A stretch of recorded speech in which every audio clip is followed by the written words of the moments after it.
BJP के mayor पद के उम्मीदवार राजा इकबाल साहब हमारे साथ हैं। नामांकन आपने भर दिया है, क्या उम्मीद है? Triple engine?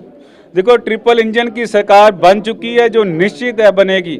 विधानसभा में कमल खिल गया है, सिविक सेंटर में भी 25 तारीख को कमल खिलेगा।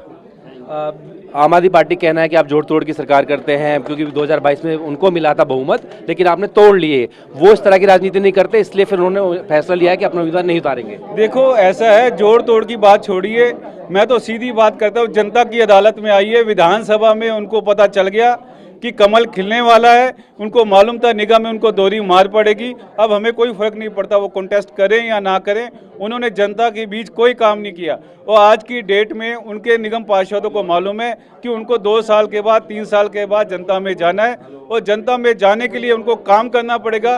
काम के लिए निगम, जब तक कमल नहीं खिलेगा, भारतीय जनता पार्टी नहीं आएगी, तब तक दिल्ली का विकास नहीं होगा। इसलिए सारे जो आम आदमी पार्टी के पार्षद हैं वो भी कमल के साथ हैं।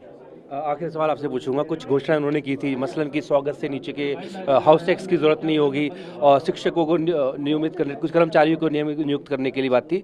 आपकी प्राथमिकता क्या रहेगी? उन योजना को आप आगे लेके जाएंगे? देखो, हमारी प्राथमिकता है सबसे पहले दिल्ली के अंदर गंदगी के ढेरों को दूर करना। जो 2.5 साल से दिल्ली के अंदर जो गंदगी का माहौल है, गंदगी दूर करना हमारी प्राथमिकता रहेगी। दिल्ली के अंदर जितने हमारे पार्क है, हरा भरा करना, दिल्ली को हरा भरा करना, पोल्यूशन मुक्त करना। हमारी प्राथमिकता रहेगी डिसिल्टिंग करना, बच्चों को अच्छी एजुकेशन देना। हम घोषणाओं पे विश्वास नहीं करते। अगर इन्होंने घोषणाएं की, जब हारने लगे, जब अनाउंसमेंट होगी इलेक्शन की, उससे 2 दिन पहले घोषणा कर रहे थे। अगर ये 2.5 साल पहले घोषणा करते और उसको इम्प्लीमेंट करके दिखाते, तब हम मानते कि आम आदमी पार्टी, क्योंकि ये जुमलेबाज पार्टी है, हमें इनका व्यवहार और इनका आचरण मालूम है। उम्मीद करते हैं निवृत्त चुन ली जाएंगे आप? देखो, मैं इस पे कोई गारंटी नहीं कह रहा, क्योंकि हमने चुना जाना है, कमल ने खिलना है। केंद्रीय राज्य मंत्री हर्ष मोतरा जी हमारे साथ हैं। अब तो आपकी केंद्र से लेकर निगम तक ट्रिपल इंजन सरकार बनने जा रही है क्या?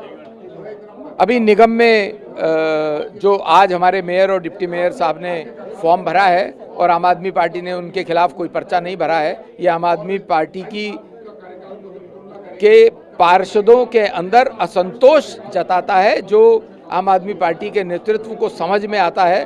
क्योंकि भ्रष्टाचार और कुशासन के कारण जो भी इनके जनप्रतिनिधि अभी भी हैं आम आदमी पार्टी के, उनका दम वहाँ घुटता है। इस कारण से उनको लगता है कि उनका मेयर कैंडिडेट जीत नहीं सकता।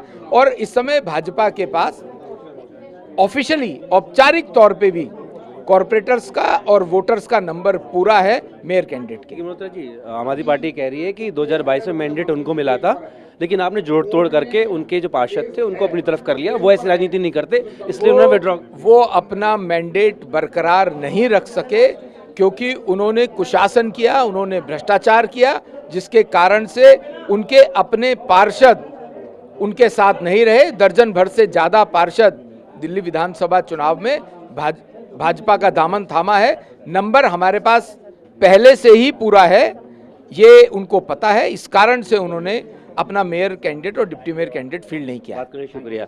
तो साफ तौर पर केंद्रीय मंत्री हैं, उनका भी यही कहना है कि उनके पास नंबर था, और शायद यही वजह है कि आम आदमी पार्टी को ये लगता था कि उनका उम्मीदवार जीतेगा नहीं, इसलिए उन्होंने अपना उम्मीदवार न उतारने का फैसला किया है। वीडियो सहयोगी कपिल बेदी के साथ जितेंद्र, भारतीय न्यूज़, दिल्ली।